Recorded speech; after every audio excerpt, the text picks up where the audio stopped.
guys, welcome to this new video. Today we're going to talk about Kubernetes port condition, right? We talk about Kubernetes port condition, for example. Now, what are the port conditions that we have in Kubernetes? So the first condition that we have on the port is going to be port schedule, right? The port has been scheduled. This indicates that the port has been scheduled to the node.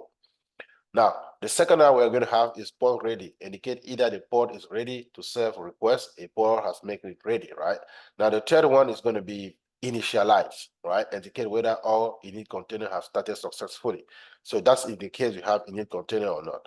And here we are going to start just defining what its port phase is. Now, container ready, you're going to have container ready, indicate whether all container in the port are ready.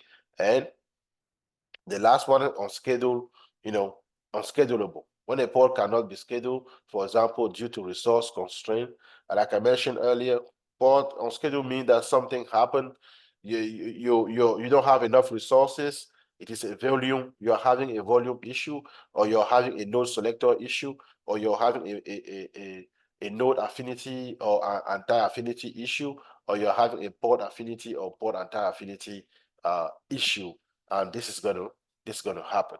I hope you guys like the video. See you guys in the next video. Stay blessed.